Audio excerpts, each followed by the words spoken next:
우리 인생을 여러 가지 이제 비유로 설명을 하는데요. 우리 인생은 기차 여행과 같다. 이런 표현이 있습니다. 우리가 기차 여행을 여러분 다 해보셨죠? 기차 여행을 하다 보면은 이제 여러 가지 이제 역도 있고 또 그 안에 사람들도 있고 또 가는 길이 있죠. 선로가 있고 또 여행하다 보면 또 사고가 나기도 하고 여러 가지 우여곡절이 펼쳐지고 그런 것이 이제 기차 여행이라고 얘기할 수 있습니다. 처음 그 기차 여행을 하게 될 때 우리 인생이라고 하는 기차 여행을 처음 첫 표를 끊어주는 분은 우리 부모님들이십니다. 우리 부모님이 이제 표를 끊어주셔서 우리도 기차 여행에 같이 동참하게 되는데 이제 세월이 지나면 부모님들이 어느 역에서 갑자기 내리십니다. 우리가 같이 지나던 사랑하는 사람 또 같이 삶을 나누던 그런 사람들이 우리도 자기도 모르는 사이에 어느 역에서 이렇게 훌쩍 내리시는 분이 많이 계십니다. 먼저 이제 세상을 떠나는 것이죠. 제가 잘 알던 분들도 이렇게 몇 년 사이에 이렇게 한두 분, 두 분씩 이렇게 세상을 떠나시는 것을 이렇게 보게 되면서 이제 그렇게 그런 때가 이제 점점 좀 다가오는구나 그런 생각이 듭니다. 제가 이제 PCUSA의 그 메일을 받게 되는데요. 그 메일에는 우리 교단에서 오랫동안 사역하시다가 은퇴하신 그 은퇴 목사님들 그 중에 이제 하나님의 부름을 받아서 세상을 떠나시는 분들의 그 소식을 이렇게 이메일로 이렇게 보냅니다. 그분이 이제 평생 동안 이렇게 한 교회를 섬기시고 사역하시다가 이제 노년에 이제 돌아가시게 되었다라고 하는 이 소식을 들을 때 한 사람의 인생이 이제 이렇게 떠나게 되는 거죠. 우리가 이 인생이라고 하는 기차 여행의 미스터리가 뭐냐면 우리가 내리는 역이 어디인지를 알지 못한다는 겁니다. 그래서 우리는 인생을 잘 살아야 됩니다. 그리고 마지막이 좋아야 된다.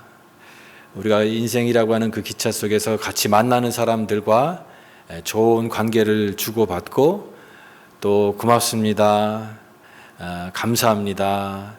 또 평안하세요. 이런 인사를 주고받을 수 있는 이 좋은 기억으로 남는 그런 사람이 되기를 원합니다. 그래서 우리가 떠나더라도 거기에 남아있는 사람들이 또 계속 여행을 해야 되는 것이고 또 우리 자녀들이 또 계속해서 그 여행을 하게 되기 때문에 우리는 그 모든 것들을 생각해 보면서 하나님 앞에서 최선의 삶을 살아가야 되는 것입니다. 자, 그러기 때문에 이 잘 마친 삶, 마지막 끝까지 잘 마친 삶이 되어야 되는데 이런 잘 마친 삶을 살기 위해서는 우리가 어디서 시작되었는가를 또 알아야 됩니다. 우리가 어디서부터 시작되었는가. 저는 이 세상을 살아가는 많은 사람들이 결국은 크게 두 가지의 인생관을 갖고 있다고 생각이 됩니다. 하나는 우리가 어디서 와서 무엇을 위해 살며 어디로 가는지를 전혀 모르고 그냥 살아가는 사람들입니다.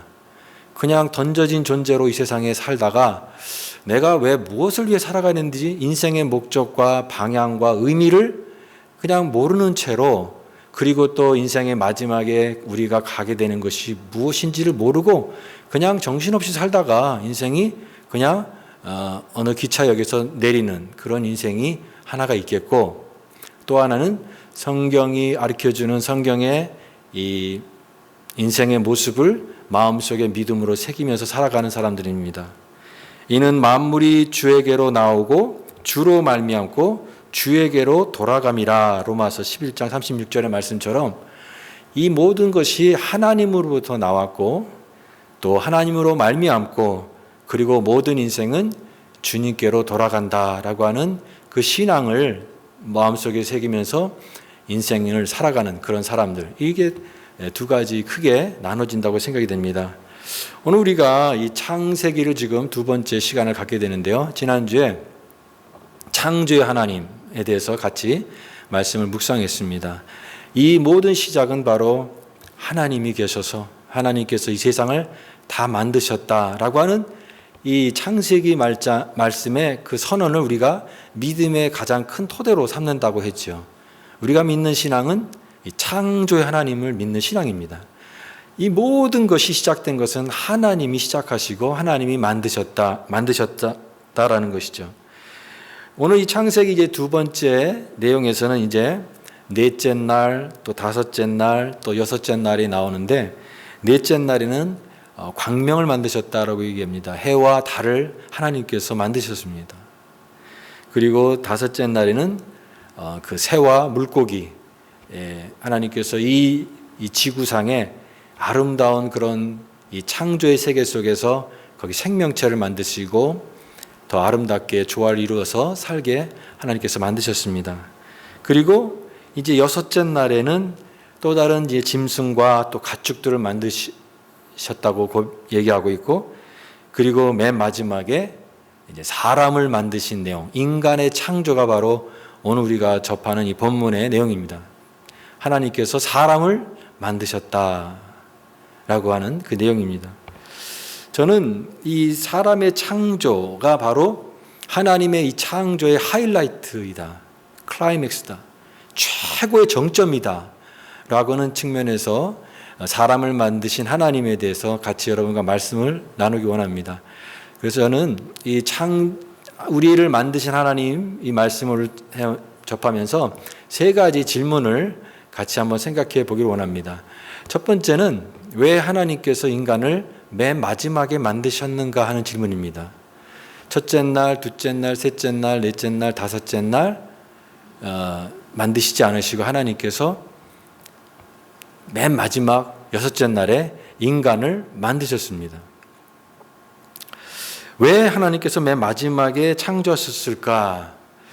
저는 그 성경에는 그런 내용이 나와 있지 않지만 한번 생각을 해보게 됩니다. 하나님께서 이 세상을 만드시고 또 동물과 식물도 만드시고 해와 달과 별을 만드시고 나서 보니까 이게 여기에 뭔가 있었으면 좋겠다라고 해서 사람을 만든 것이 아니라 하나님의 그 계획 속에 한 사람이 제일 먼저 있었고, 그리고 나머지 것들이 있지 않았을까 생각을 해봅니다. 여러분, 우리가 어떤 아이가 우리 그 자녀들을 낳을 때 아이를 이제 앞두고 출산을 앞두고 있는 부모가 그 아이를 위해서 모든 걸 다 준비하는 그런 마음을 한번 생각해 보십시오.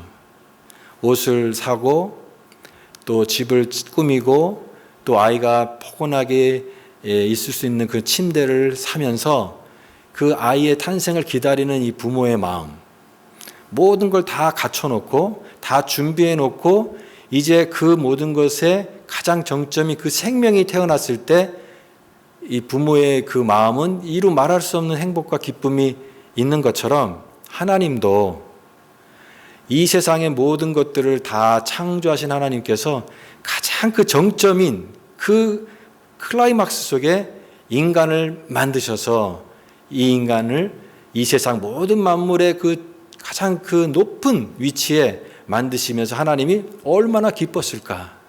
사람을 창조하시면서 하나님이 얼마나 좋았을까? 이 생명, 또 이 가장 그 생명 중에서 가장 하나님의 그 형상을 닮은 인간을 만드셨을 때 그 하나님의 마음의 기쁨을 생각해 보게 되는 것입니다. 그래서 이 맨 마지막이라고 되어 있지만 사실은 앞에 나와 있는 모든 창조물들이 마치 이 인간을 위한 어떤 그런 준비인 것처럼 그렇게 느껴집니다. 사람을 위해서 이 자연이 있는 것 같고, 사람을 위해서 식물이 있는 것 같고, 동물이 있는 것 같고, 온 우주가 있는 것 같아요. 그만큼 하나님의 관심은, 하나님의 가장 큰 사랑은 바로 사람이다. 인간을 만드시는 하나님이시다라고 하는 것입니다. 그래서 창조의 완성은, 정점은 바로 인간의 창조입니다. 하나님은 이런 계획을 가지시고 창조하시는 분이십니다. 그냥 갑자기 생각난 대로 하시는 분이 아니라 모든 계획을 가지시고 의도를 가지시고 하나님의 선한 뜻 가운데 이 세상을 만드시고 또 우리 인간을 만드셨습니다. 그런데 오늘 이 하나님이 사람을 만드셨는데 어떻게 다른 창조물들과 다르냐라고 우리가 생각할 때 하나님이 여기 26절 말씀에 우리의 형상을 따라 우리의 모양대로 우리가 사람을 만들었다 그랬습니다. 여기 우리라고 하는 말이 복수라고 되어 있죠. 그래서 여기서 학자들은 창세기에 나와 있는 삼위일체 하나님이 아니겠느냐, 삼위일체 표현이 아니겠느냐. 근데 하나님께서 성부, 성자, 성령께서 이 창조 행위 속에 같이 함께 하시면서 만드신 최고의 걸작품이 바로 사람인데, 이 사람을 어떻게 만드시냐? 하나님의 형상대로 만들었다 그랬습니다. 하나님의 형상대로. 이 형상이라는 게 무엇일까? 다른 동물들이나 다른 창조물들을 만드셨을 때는 이런 표현을 쓰지 않습니다. 오직 사람 만들 때만 하나님의 형상대로 만들었다라고 하는 표현이 나옵니다. 그 얘기는 뭐냐면 이 하나님의 형상대로 지었다는 것은 다른 피조물과는 구별된 독특한 가장 존귀한 그런 존재로 하나님이 사람을 만드셨다라고 하는 그런 말씀이죠. 하나님의 형상에 대한 여러 가지 그 설명을 할 수 있겠지만 이 하나님의 형상은 결국은 하나님의 어떤 그런 성품을 말할 수 있습니다. 하나님의 그 성품, 또 하나님은 공동체적이고 또 하나님은 또한 인격적이시고 하나님의 선한 성품으로 이 모든 질서와 계획들을 이루어 가시는 그 하나님의 그 성품이 반영된, 하나님의 형상이 반영된 그것으로 인간을 만드셨기 때문에 인간은 다른 동물과는 전혀 견줄 수 없는 이 존엄함, 이 존귀함, 이것이 인간의 그 존재 속에 있다라고 하는 것입니다. 하나님께서 이 형상을 따라 자기 모양대로 우리를 사람을 만드시고, 그러니까 이 모양이 하나님의 그 외형적인 그런 모양을 따른 그것을 말하는 것이 아니라 이 하나님의 내면적인 어떤 속성과 성품을 따라서 인간이 그 정도의 존재이고 그 정도의 그런 존엄한 존재이다라고 하시는 거죠. 그리고 하나님은 이제 이 모든 피조물 가운데 사람을 만드시고 나서 사람의 위치를 하나님과 모든 피조물 사이에 중간에 두셨습니다. 그래서 하늘의 바다의 물고기와 하늘의 새와 가축과 온 땅과 땅에 기는 모든 것을 다스리게 하자 그렇게 했습니다. 이 다스리게 하자라고 하는 표현은요, 하나님의 대리자라고 하는 뜻입니다. 여러분, 사람은 하나님의 대리자입니다. 하나님을 대신해서 하나님의 어떤 그런 대리자로서 이 세상을 다스리는 그런 권한을 주신 것입니다. 그래서 우리가 인간은 만물의 영장이다라고 하는 말이죠. 사람보다도 더 힘이 센 그런 동물도 많고 더 탁월한 그런 동물들도 많지만, 그러나 인간이 모든 만물의 영장입니다. 주인입니다. 하나님께서 이 모든 것을 다스리라고 만드셨기 때문에 그렇습니다. 그래서 하나님께서 이렇게 만드셨고, 또 우리 인간을 만드시고 우리 인간에게 삶에 필요한 모든 것들을 다 주셨다라고 말씀합니다. 여기에 29절 말씀해 보십시오. 하나님이 이르시되 내가 온 지면에 씨 맺는 모든 채소와 씨 가진 열매 맺는 모든 나무를 너에게 주노니 너희의 먹을거리가 되리라. 하나님은 사람을 만드시고 그 사람에게 필요한 모든 것들을 다 주셨어요. 땅에 충만하기 위해서, 땅을 정복하고 땅을 다스리기 위해서, 번성하기 위해서 또 필요한 것들을 공급해 주셨는데, 재미있는 것은요, 이때는 하나님께서 먹을 것을 주신 것이 그때는 육식이 아니라 그 채식이었습니다. 여러분, 육식은 그때 없었어요. 육식은 언제 시작됐느냐면 노아 홍수 이후에 이제 육식이 나옵니다. 그 전까지는 이렇게 오늘날 이 자연 세계에서 일어나는 이 양육강식, 그 힘이 센 짐승이 약한 짐승을 잡아먹는 그 양육강식이 자연의 세계잖아요. 그것은 타락 이후에 그렇게 된 것입니다. 그 전에는 그런 양육강식이 없었습니다. 왜냐하면 그 양육강식이 있고 피를 흘린다면은 그것은 이 창조 세계가 파괴되는 것이었기 때문에 그렇습니다. 그러나 이제는 이렇게 하나님께서 주신 그런 식물들을 먹고 인간이 공급받아서 이렇게 사는 그런 것이었습니다. 오늘 이 말씀이, 오늘의 설교 제목이 우리는 그의 만드신 바라고 되어 있는데, 이 말씀은 어디에 있냐면요, 에베소서 2장 10절의 말씀이 있습니다. 에베소서 2장 10절 말씀에 우리는 그가 만드신 바라 그랬습니다. 여기 그 만드신 바라라고 하는 이 표현에 그 영어 성경에 보면 워크맨십이라고 되어 있어요. 이것은 이제 솜씨, 실력, 작품 그런 뜻이죠. 여러분 하나님께서 인간을 만드실 때는요, 그냥 공장에서 물건을 찍어내듯이 그렇게 만드신 것이 아니에요. 우리 물건 이렇게 볼 때 괜찮은데 그래서 딱 보면 뒤에 보면 뭐라고 써 있어요? Made in China. 그렇죠. 공장에서 막 만들어낸 그런 식으로 하나님께서 만드신 것이 아니에요. 여러분 심지어 하나님은 다른 동물들과 만드시는 방식도 틀립니다. 다른 동물들은요 그냥 만드실 때 암수 구별이 없어요. 그냥 종류대로라고 이렇게 되어 있어요. 근데 사람은 남자와 여자를 만드셔요.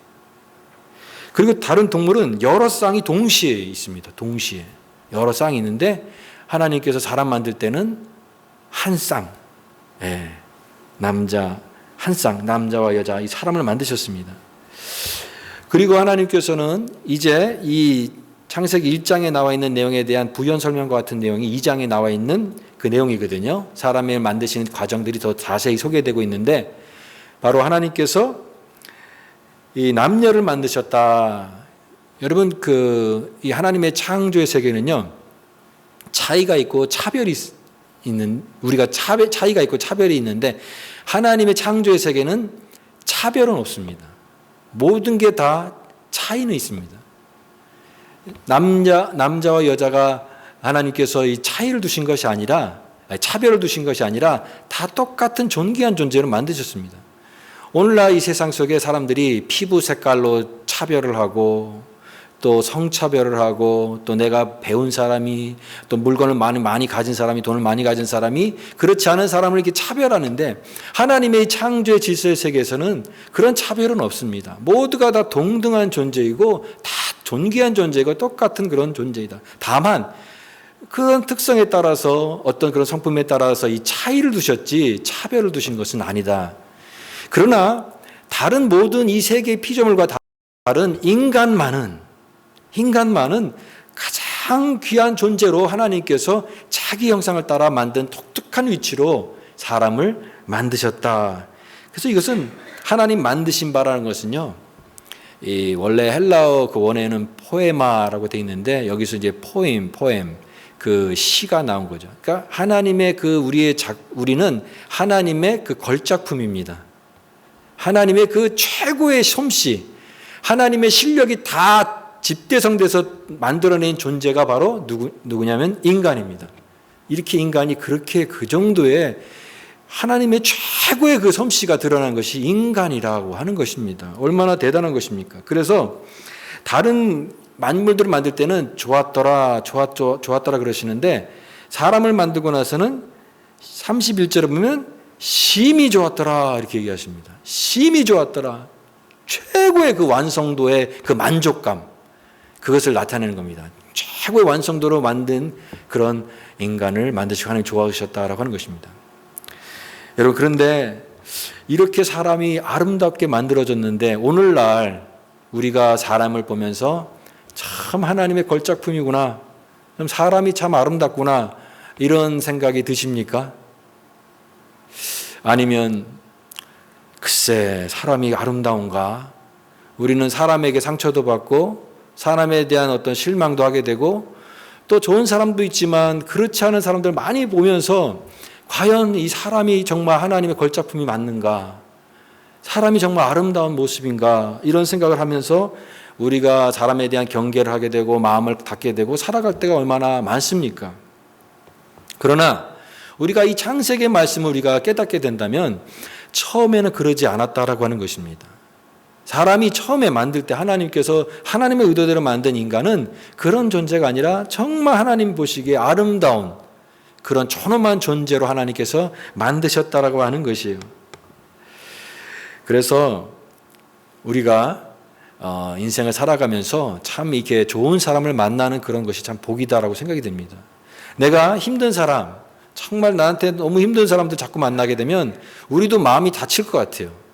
사람에 대한 그런 좋은 그런 기억보다는 사람에 대한 그 실망감 또 그런 것들이 계속 쌓이고 인생에 대해서 좋게 그런 느낌이 갖지 않을 것입니다. 그러나 좋은 사람을 만나서 좋은 그런 삶을 누리고 함께 나누게 되면 인생은 참 살만하다. 인생은 참 아름답다. 사람은 참 좋다. 이런 느낌을 가지고 우리가 인생을 행복하게 살아갈 수 있다고 생각이 됩니다. 그래서 저는 우리 모든 성도들이 이 만남의 축복을 받기를 원합니다. 하나님께서 좋은 사람 만나게 하시고, 두 번째로는 우리가 누군가에게 좋은 사람이 되어야 됩니다. 나만 좋은 사람 만나는 게 아니라 나도 그 사람에게 좋은 사람이 되기를 원하는 것입니다. 그리고 그럼에도 불구하고 이 세상에 그런 여러 가지 그런 모습이 있지만, 그럼에도 불구하고 하나님의 그 창조의 세계에서의 사람은 참 아름다웠구나, 이 마음을 갖고 살기를 원합니다. 우리 그 시인 중에 정지원 시인은요, 이런 시 제목이 있어요. 사람이 꽃보다 아름다워. 사람이 꽃보다 아름다워. 이 세상에 아름다운 것도 정말 많죠. 그러나 가장 아름다운 것은 사람이다라고 하는 것입니다. 사람이 꽃보다 아름다워. 한 사람이, 여러 사람이 있지만 여러분, 그 한 사람의 그 소중한 가치는요, 우리가 정말 더 깊이 생각해 봐야 될 것은요, 사람에게는 우리가 알지 못하는 많은 것들이 있다라고 하는 것입니다. 하나님의 그 상상이에요. 정현종 시인은 방문객이라고 하는 시에서 이런 시를 썼습니다. 사람이 온다는 건 실로 어마어마한 일이다. 그는 그의 과거와 현재와 그리고 그의 미래와 함께 오기 때문이다. 한 사람의 일생이 오기 때문이다. 우리가 어떤 방문객이나 낯선 사람들 만나게 됐을 때 그 사람의 그 현재 모습만 보고 그 사람에 대해서 평가를 하게 되는데, 한 사람이 온다라고 하는 것은 그 사람의 과거와 현재와 미래까지도 오는 것은 실로 어마어마한 것이다라고 하는 것이에요. 오늘 교회 안에 많은 사람들이 왔다 갔다 하고 여러 사람이 오기도 하고 하는 여러 영혼들이 있습니다. 한 사람 한 사람의 그 영혼은요, 실로 어마어마한 것입니다. 한 사람이 오는 것은 어마어마한 것이에요. 여러분들도 다 어마어마한 사람들입니다. 그리고 그런 마음으로 사람을 볼 때 사람이 그래도 아름답다. 사람이 아름답구나. 하나님의 창조의 세계에서는 이 사람의 모습은 너무너무나 아름다운 것이에요. 그러므로 여러분, 이 창조의 그 하나님께서 인간을 만드신 것을 묵상하면서 우리가 깨달아야 될 것은, 내가 이 존엄한 존재구나. 인간의 이 존엄성, 이 나의 자기의 자존감에 대한 그런 것을 항상 가지고 살아야 된다라고 하는 것이요. 하나님 시시한 인생으로 우리를 만들지 않으셨습니다. 여러분, 한 사람의 영혼은요, 온 우주보다도 더 귀한 것입니다. 이 지구를 가치로 따지면 얼마나 큰 가치겠습니까? 모든 세상의 돈과 모든 물질을 다 합쳐도 한 사람의 영혼의 가치를 이길 수가 없습니다. 그만큼 인간의 영혼은 그렇게 귀한 존재라고 하는 것이에요. 그러므로 우리는 그런 자존감, 가장 존귀한 존재로 하나님께서 나를 만드셨다라고 하는 것을 항상 잊지 말고, 우리의 그 소중한, 하나님께서 이 사람을 만드실 때 최선을 다해서 작품을 만들었다고 한다면, 우리도 한 번뿐인 인생을 낭비하거나 그냥 아무렇게나 허투루 쓰는 것이 아니라 최선의 삶을 살아서 하나님 앞에 영광 돌리는 삶을 살아야 될 줄 믿습니다. 내가 그렇게 귀한 것처럼 또한 다른 사람에 대한 귀함도 우리는, 예수 믿는 사람은 꼭 가져야 된다고 하는 것이에요. 항상 그리스도인들은요, 내 영혼이 귀한 것처럼 다른 사람의 그 영혼에 대해서 귀하게 여겨야 됩니다. 진정한 사랑은 영혼을 문제 삼는다. 그 사람의 어떤 그 생명도 중요하지만 그 사람의 영혼, 그 영혼을 굉장히 귀하게 여기는 것이 진정한 사랑인 것입니다. 영국의 프리미엄 리그에서 이렇게 활약하신 우리나라 최고의 축구 선수가 누구죠? 손흥민. 예. 손흥민 선수 그 아버지가 손정홍이라고 하는 분인데, 그분도 옛날에 축구를 하셨는데 이제 다치셔가지고 축구를 그만뒀는데, 이분이요, 축구에 대한 열정이 엄청난 분이에요. 그래서 그 아들, 손흥민 선수가 어릴 때부터 그 아버지가 아주 스파르타식으로 교육을 시킨 거예요. 그래서 이제 외국으로 나가서 축구를 유학을 시키기도 하고, 그 아버지가 항상 1대1로 개인 훈련을 하고 그렇게 했다고 합니다. 그래서 오늘날의 손흥민 선수가 그렇게 만들어진 거예요. 근데 이 아버지가 이 아들에게 항상 가르치는 게 뭐냐면, 다른 사람을 존중해라. 항상 네가 그 자리에 있는 게 너가 잘해서라기보다는 다른 모든 사람들의 어떤 그런 힘이 없고 도움이 없으면 넌 절대 그 자리에 올라갈 수 없다. 항상 경기를 하더라도 승부에 최선을 다하더라도 항상 사람을 갖다 먼저 생각해라. 만약에 어떤 사람이 태클을 걸려가지고 넘어져서 다치는 위험한 상황이라면 공을 바깥에 차버려라. 사람이 먼저지 않냐.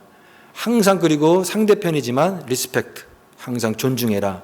이 얘기를 계속 들었던 거예요. 그러니까 이 축구만 잘하는 게 아니라 인성이 형성된 거예요. 인성이. 다른 사람을 존중하고 상대편을 존중하는 그 리스펙트, 그 마음을 가지니까 이 기본 바탕에서 이제 실력들이 나타나게 되고 또 그러다 보니까 세계적인 선수가 됐습니다. 여러분, 이 사람을 존중하는 것이죠.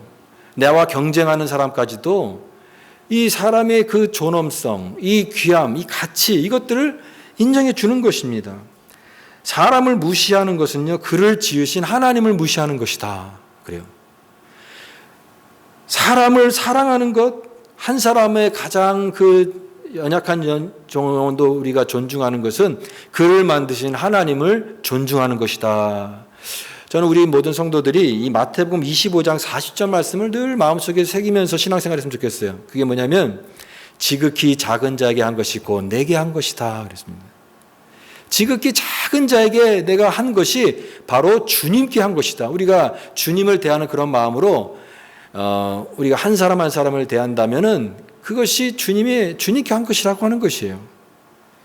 여러분, 그렇기 때문에 내가 하나님 안에서 귀한 존재인 것처럼 다른 사람도 하나님의 형상이다. 물론 그 형상이 망가지고 때로는 죄의 모습도 있고 부족한 모습도 있지만 그러나 하나님의 창조의 의도에서는 사람은 가장 존귀한 존재다. 우리가 서로 존중하고 그 사람에 대해서 우리가 마음을 다하고 최선을 다해야 된다라고 하는 것입니다. 이렇게 이 지음받은 이 존귀한 존재, 하나님의 형상을 따라 지음받은 존재가 사람입니다. 자, 그런데 이 최고의 걸작품이라고 했는데 왜 하나님께서 그러면 두 번째 질문 것입니다. 왜 흙과 먼지로 사람을 지으셨는가 하는 것입니다. 오늘 1장에 나와 있는 창조의 그 사람의 창조에 대한 그런 부연 설명 같은 내용이 2장에 나와 있는데 특별히 2장 7절 말씀 보십시오. 거기에 2장 7절에 하나님께서 에덴 동산을 만드시고 이제 사람을 만드셨는데 이렇게 표현해 나옵니다. 여호와 하나님이 땅의 흙으로 사람을 지으시고 생기를 그 코에 불어넣으시니 사람이 생명이 된지라. 사람을 어떻게 만드셨냐고 얘기하면 땅의 흙으로 그랬습니다. 이 흙이라고 하는 것이 티끌, 이 먼지입니다. 아니, 사람이 하나님의 걸작품이고 가장 존귀한 존재라고 하는데 다른 생물들은 어떻게 만드셨어요? 하나님이? 말씀으로 만드셨어요. 근데 사람은 재료를 가지고 만드셨어요. 그것도 아무것도 아닌 그런 하찮은 재료, 흙, 먼지, 티끌 같은 그 존재로 만드셨습니다. 그러면 왜 하나님께서 이 최고의 걸작품이라고 하는 인간을 흙과 먼지로 사람을 지으셨을까를 생각해 보게 됩니다. 우리 앞에 부분의 첫 번째는 이 하나님이 우리의 하나님 형상대로 만든 인간은 가장 존엄한 존재라고 했잖아요. 우리가 그 존엄에 대한 그런 생각을 하면서 또 같이 생각해야 될 것이 뭐냐면 하나님 앞에서 인간의 그 모습을 살펴보게 되는 것이죠. 그 겸손함입니다. 이 겸손함의 의미가 담겨 있는 그런 표현이 아닐까 저는 이렇게 생각을 해봅니다. 인간은 흙이에요, 흙. 우리는 흙입니다. 너는 흙이니 흙으로 돌아갈지어다 그랬습니다. 우리가 대단한 것 같고 이 세상이 막 우주의 만물의 막 주인인 것 같고 영장인 것 같지만 그러나 우리는 본질은 흙입니다. 흙으로 만들었어요. 너의 생명이 무엇이냐? 너희는 잠깐 보이다 없어지는 안개니라. 안개 같은 그런 허무한 인생이고 아무것도 보잘것없는 그런 인생이라는 거예요. 근데 그런 가치 없어 보이고 무가치해 보이는 그런 흙을 하나님께서 그것을 통해서 사람을 만드시고 최고의 가치 있는 존재로 하나님께서 만드신 것입니다. 최고의 걸작품이에요. 1977년도에 나사에서 태양계 탐사 무인 우주선 이 보이저호 1호라고 하는 이 탐사선을 이렇게 보냈습니다. 아마 이것이 지금까지 계속 항해한다면 인류가 만들어낸 가장 우주 밖으로 멀리 나간 그런 물체가 되겠죠. 근데 이 보이저 탐사호가 이제 태양계를 벗어나가기 전에 이제 나사에서 한 제안을 하는데 그 제안이 뭐냐면 이 카메라를 우주 바깥으로 이렇게 돌려서 찍는 그런 카메라를 방향 한번 돌려서 살짝 돌려가지고 지구를 한번 찍어보자 라고 하는 그런 제안이 있어요. 이 카메라를 돌리다가 혹시 오작동이 일어나면 이 수천억 달러 되는 그런 이 모든 프로젝트가 이 계획이 망가지기 때문에 그걸 하지 말자라고 반대도 있었지만 이게 역사적으로 인류에게 주는 큰 의미가 있겠다 싶어서 그 프로젝트가 시행이 돼서 카메라 방향을 돌려서 지구를 한번 찍은 겁니다. 그 사진을 잠깐 한번 보겠습니다. 네, 이게 바로 그 보이저 1호가 찍은 사진이에요. 이 사진이 그러니까 과학을 대중화시켰던 그런 역할을 많이 한 분이 칼 세이건이라고 하는 분이 계신데요. 이분이 이 사진을 보고 제목을 Pale Blue Dot이라고 썼어요. 그러니까 한국말로 하면 창백한 푸른 점. 근데 여러분 그 점이 보이십니까? 보여요? 예, 점이 겨우 보여요. 예, 저게 뭐예요? 우리의 홈, 우리의 집이에요. 우리의 집. 우리가 살고 있는 지구라는 것입니다. 지구가 대단한 것 같고 우리가 사는 게 존재가 엄청난 것 같지만 이 우주에서 볼 때는요, 먼지에 달라붙은 작은 점 하나라고 하는 거예요. 그것도 보일까 말까는 아주 창백한, 꺼질 듯 말 듯한 그런 점 하나예요. 여러분 한번 생각해 보십시오. 저 적은 점 하나에서 인류의 문명이 발전하고 거기서 왕들이 태어나고 정복자가 태어나고 14세기 르네상스가 일어나고 16세기 종교개혁이 일어나고 17세기에 산업혁명이 일어나고 팔로알토에 있는 어떤 거라지에서 스티브 잡스가 회사를 차렸는데 그게 애플이 되고 또 옛날에는 그 책을 온라인으로 팔던 그런 사람이 이제 점점 많은 것을 팔면서 이제 아마존이라고 하는 큰 기업이 되고 1차 대전이 일어나고 2차 대전이 일어나고 그 점 하나에서 서로 사랑도 하고 울기도 하고 웃기도 하고 전쟁도 있고 다리도 무너지고 삼풍백화점도 무너지고 또 911 테러도 일어나고 대통령도 나오고 갈등하고 그 모든 이야기의 역사가 이 점 하나 꺼졌다 말 듯한 그 점 하나에서 지금 일어나고 있는 것이라고 하는 것입니다. 인간은 그런 점 하나에서 거기서 모여 살고 있는 그런 존재예요.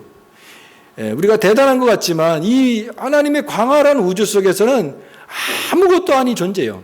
우리의 일생이 영원의 시간에 비하면 1초도 안 될 거예요, 아마. 1초가 뭡니까? 우리는 진짜 작은 점 하나에서부터 사는 그런 작은 존재라는 것을 생각해 볼 때 우리는 하나님 앞에서 겸손할 수밖에 없다. 아무것도 아니구나. 아무것도 아니구나. 그런 생각을 갖게 되는 것입니다. 여러분, 하나님께서 이 창조를 하실 때, 우리를 만드실 때, 우리가 한 일이 없어요. 우리가 하나님의 심부름 했습니까? 하나님 도와드리는 거, 필요한 것도 갖다 주셨습니까? 아무것도 한 것이 없어요. 나는 만들어진 존재예요. 만들어진 존재예요. 우리가 그렇기 때문에 이 만드신 이 창조자를 기억해야 되는 것입니다. 너는 청년의 때에 곤고한 날, 곧 나는 인생에 아무 낙이 없다고 할 그때가 가깝기 전에 너희 창조자를 기억하라. 이 전도자가 우리에게 주는 인생의 교훈입니다. 너의 창조주를 기억하라. 우리를 만드신 하나님 앞에 우리는 항상 겸손해야 되는 것입니다. 우리는 존귀한 존재이긴 하지만 그러나 나는 아무것도 아니구나. 티끌이구나. 먼지 같은 존재구나. 하나님 앞에서 우리 창조주를 기억하는 그 신앙. 그것이 바로 오늘 이 창세기에 나와 있는 인간을 만든 하나님 앞에서 우리가 가져야 될 바른 신앙의 태도인 것입니다. 세 번째로는 오늘 이 31절 말씀입니다. 하나님이 지으신 모든 것을 보시기에 그 다음에 심히 좋았더라 그랬는데 심히 좋았다. 근데 왜 그 심히 좋았다는 것이 지금은 왜 없느냐라고 하는 것이 이 세 번째 질문입니다. 왜 하나님께서 심히 좋았다고 하는데 그것이 지금은 좋지 않지 않습니까? 이 지금 세상의 모든 것들이 하나님이 그 좋은 것이 어디 갔습니까? 힘이 좋지 않습니다. 이런 우리의 단식과 고백이 흘러나오는데 여러분 이 창세기에는요 3가지 안경이 필요합니다. 3가지 안경이 바로 창조, 타락, 구속이라고 하는 이 3가지 안경이 필요합니다. 이게 기독교 세계관이에요. 창세기에는 이 3가지 안경이 필요한데 바로 창조, 하나님의 창조의 세계를 우리가 지금 보고 있는 것입니다.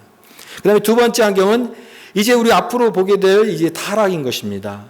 이 세상의 모든 이 창조의 아름다운 질서가 다 타락이 돼서 변질되었고 하나님의 관계가 깨어졌습니다. 타락한 인간이요. 그 다음에 세 번째 안경이 중요한 것이 뭐냐면 그 타락하고 깨어진 관계를 회복시키기 위해서 하나님께서는 구속하신다고 하는 것입니다. 구속하셨다. 그래서 오늘 이 에베소서 2장 10절 말씀이 우리는 그의 만드신 바라 그랬죠. 두 가지를 생각해 볼 수 있습니다. 첫 번째는 이 창세기에 나와 있는 창조의 그 하나님께서 만드신 그 세계입니다. 그러나 그 구약에 나와 있는 이 창조의 세계가 이제 타락을 통해서 이거 망가졌는데 이 에베소서 신약에 와서 이제 예수 그리스도를 통해서 우리에게 가져다 준 이 창조는 새로운 창조입니다. 그래서 그의 만드신 바라고 하는 것은요, 그리스도 안에서 예수 그리스도를 통해서 우리에게 받는 이 구원의 창조인 것입니다. 이것이 재창조예요. 재창조. 여러분, 창조가 한 번 있는 것이 아니라 그 창조가 회복될 때는 그것은 재창조인 것입니다. 생명이 한 번 주셨는데 그 생명이 망가지고 깨어졌는데 다시 새롭게 주신다고 하면 그것은 새 생명인 것입니다. 그리스도 안에 있는 자에게는 다 새 생명을 주시는 것입니다. 누구든지 그리스도 안에 있으면 새로운 피조물이라 이전 것은 지나갔으니 보라 새 것이 되었도다. 바로 예수 그리스도 안에서 하나님은 이 망가진 그 하나님 보실 때 정말 보기에 좋았던 그것이 타락으로 망가진 그 관계를 새롭게 회복시키기 위해서 재창조를 하십니다. 누구를 통해서? 십자가 예수 그리스도를 통해서. 그렇기 때문에 여러분 오늘 구원받은 성도의 감격은 그것입니다. 하나님께서 나를 창조하신 하나님께서 이제 내가 죄로 망가진 이 하나님과의 깨어진 관계를 예수 그리스도의 십자가를 통해서 나를 다시 새롭게 구속하시고 나를 새롭게 창조하시는구나. 나 이제 새 생명을 얻게 되었구나. 여러분 우리에게는 주님께서 새로운 생명을 주셔서 창조를 회복하게 하시는 은혜가 있는 줄 믿습니다. 이게 새로운 생명이에요. 새로 태어나는 것입니다. 하나님의 창조의 회복인 것입니다. 재창조입니다. 그래서 이 31절을 회복하는데 이제 이 타락한 우리가 고통과 오염과 슬픔으로 이 모든 것들이 다 망가진 그 이 세상 속에 이제 하나님께서 다시 한번 회롭게 하시는 이제 보시기에 심히 좋았더라고 하는 그 하나님의 그 회복을 우리에게 주시는 그 역사가 바로 구약의 모든 역사와 신약의 모든 역사, 성경 전체의 내용입니다. 성경 전체의 내용은 이와 같은 구속의 역사예요. 창조의 회복인 것입니다. 재창조이고 새 생명을 주시기 위한 모든 하나님의 질서와 계획과 하나님의 그 뜻이 담겨 있는 것이 성경 전체의 내용인 것입니다. 이게 완성될 것입니다. 하나님의 열심으로 그것을 완성하실 것입니다. 그래서 보좌에 앉으신 이가 요한계시록에 보라 내가 만물을 새롭게 하노라. 이 세상을 창조하신 하나님께서 이 모든 아름다운 것을 다시 회복시킬 것입니다. 망가진 것들을 다시 새롭게 하실 것이에요. 그때에는 어떤 세상이 펼쳐지냐면 이사야는 그것을 노래했습니다. 그때에 이리가 어린 양과 함께 살며 포범이 어린 염소와 함께 누우며 송아지가 어린 사자와 살찐 짐승이 함께 있어 어린아이에게 끌리며 암소와 곰이 함께 먹으며 그것들이 새끼가 함께 엎드리며 사자가 소처럼 풀을 먹일 것이며 젖먹는 아이가 독사의 구멍에 장난하며 젖된 어린아이가 독사의 굴에 손을 넣을 것이라.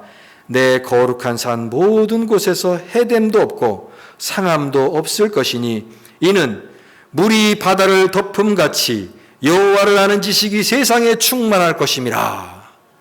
하나님을 아는 지식이 온 세상에 충만한 그날 이 모든 아름다운 것들을 하나님께서 회복시켜 주실 것입니다.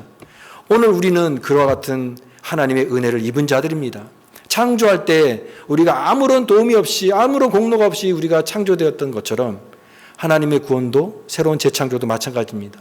우리는 아무 공로가 없습니다. 우리가 한 일이 없습니다. 그러나 예수님께서 십자가의 죽으심으로 우리의 심령을 새롭게 재창조하시는 역사를 이루어 가시는 것입니다.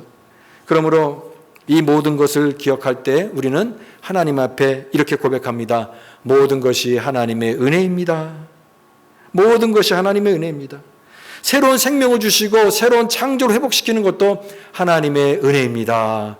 오직 하나님의 은혜만을 선포하고 고백하고 찬양하는 것이 성도의 아름다운 의무이고 성도의 마땅한 도리라고 믿습니다. 오늘 말씀을 마치겠습니다. 하나님, 우리를 만드셨습니다. 저와 여러분을 만드셨습니다. 어떻게 만드셨습니까? 흙으로 만드셨습니다. 나는 아무것도 아닌 존재예요. 그런데 하나님께서 나에게 가장 귀한 하나님의 성품을 우리에게 주셨고 또 하나님께서 존귀한 형상을 따라 우리를 지으셨습니다. 그러므로 이 지음받은 몸으로 우리는 하나님 앞에 영광 돌리는 그런 삶을 살아가야 되는 것입니다. 성도는 항상 감사하고 하나님 말씀과 뜻을 따라서 살아갈 때 하나님 앞에 가장 영광 돌리는 삶을 살아가는 것입니다. 여러분, 보시기에 좋았더라. 오늘 우리 삶이 하나님 보시기에 좋은 그런 삶, 복된 삶, 은혜로운 삶, 충만한 삶 될 수 있기를 간절히 주님 이름으로 축원합니다.